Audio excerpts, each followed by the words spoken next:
Google launches Chrome OS, plus Microsoft and News Corp may be cozying up, and Nokia unveils the N900 with an operating system that's difficult to pronounce. We bring in Dan Sung from Pocket-Lint to talk about all that stuff on TechV. Times are tough, so save time and money by skipping business trips and using GoToMeeting. Visit gotomeeting.com/techpodcast and get 30 days for free. Google, of course, has been known for Android, which has seemed to come onto a lot of different handsets.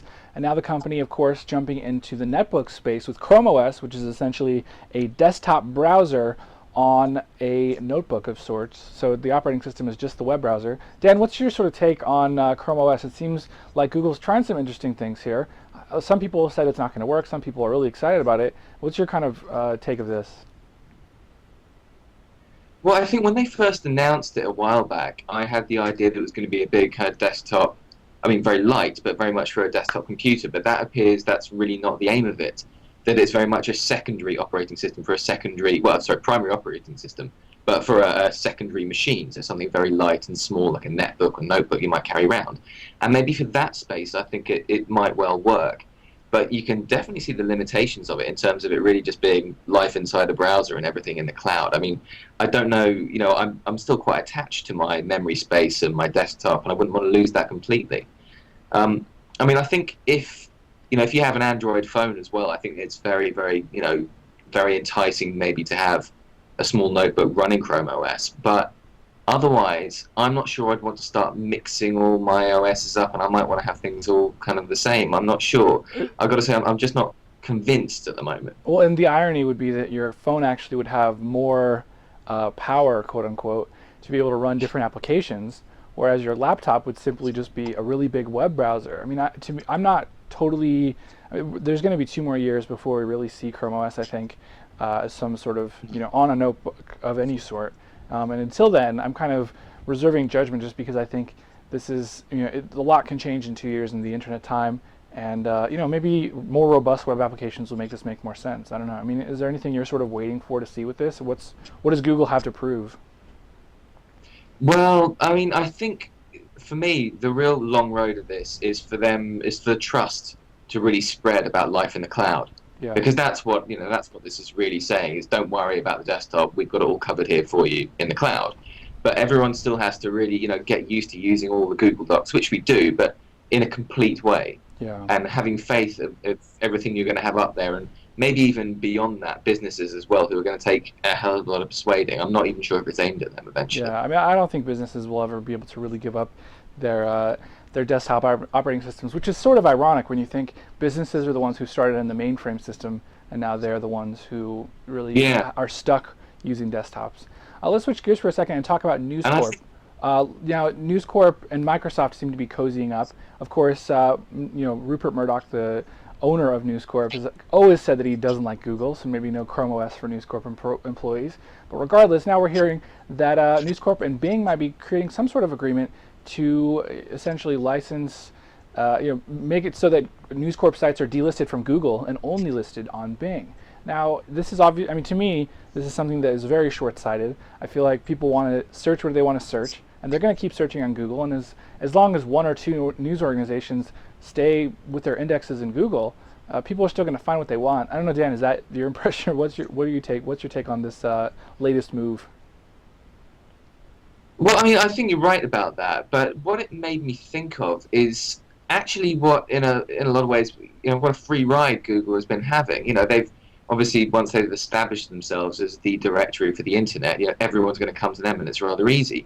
But when you get to a point where, a search engine is having to pay to get the content listed, then suddenly it's a very different power struggle, and it really shifts the balance potentially as well. I think that's what I really found particularly interesting about this story. I mean, what if we get to a stage where Google's having to buy people to actually put on their search engine to make it successful? It's definitely interesting to see. I mean, I feel like that is the paradigm that we're in danger of entering. And to me, though, realistically, if Microsoft or someone like that were to really consolidate power and have all of the content that people really wanted, then it'd be useful if people can, assuming that Bing is a good enough search engine where people can find it right away, like it's the first or second search result.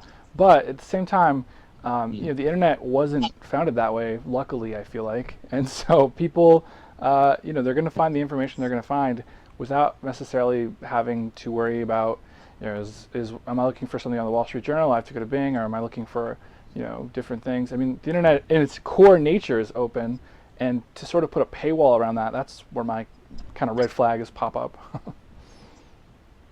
Mm. No, I think it's a very odd move. I mean, I'm surprised that Microsoft would be interested in doing that and sort of taking that first step and really changing things like that. And I don't know if this will actually go ahead. It sounds quite fishy as well in terms of, is that kind of thing allowed as well? It sounds a bit competitionist. I'm not really sure. Yeah, I mean, I'm not sure about the antitrust implications, but if one company is definitely going to test the waters there, it's going to be Microsoft for sure. Lastly, Yeah. let's talk about Nokia now, the N900, which is a phone that has sort of takes the internet tablet pedigree and turns it into a proper phone. It's come out, and people are excited about the handset. And we're also hearing about Maemo/Maemo/Maemo. Dan, maybe tell us a little bit about what's going on here. I thought it was pronounced moo moo. That was, I think what I found interesting about this actually is that it's that no carriers have picked it up in the States. Is that right? That's what I Yeah, read. Nokia has a hard time with United States carriers just because they're not really willing to do this big subsidies as much as other cell phone manufacturers are. So Nokia and people and carriers in the States have had a rocky relationship ever since sort of the feature phone handsets have gone away. I mean, Nokia was Right. universal for the late 90s, early 2000s handsets, but now with bigger like the N95, I don't think was anywhere either. So Nokia just Mm. hasn't really had a good relationship with U.S. carriers. Right. See, I wondered if that was indicative of the reception that people were giving it compared to, say, Android handsets and things like that.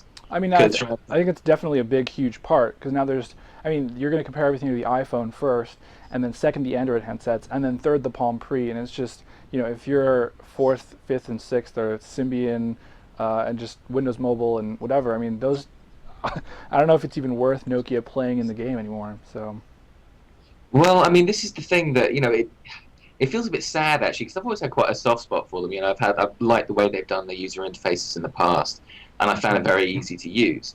But of late, since they've really been hanging on to Symbian the way they have, it feels a bit like the way Toshiba really hung on to HD DVD, or more to the yeah. point, didn't want to adopt Blu-ray. They really don't want to.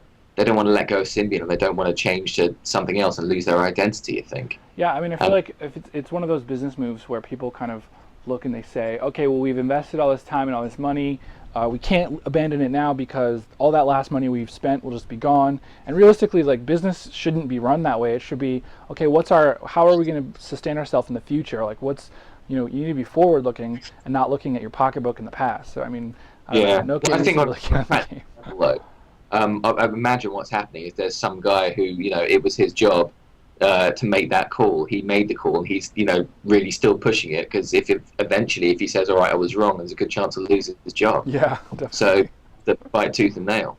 Yeah. Well, so the N900, how's that sort of been received by people? I know people in the U.S. are cell phone aficionados, especially, have been kind of eyeing it lovingly. I'm not sure if that actually, once they use it, if they'll be as excited about it. But regardless, how's it sort of faring overseas?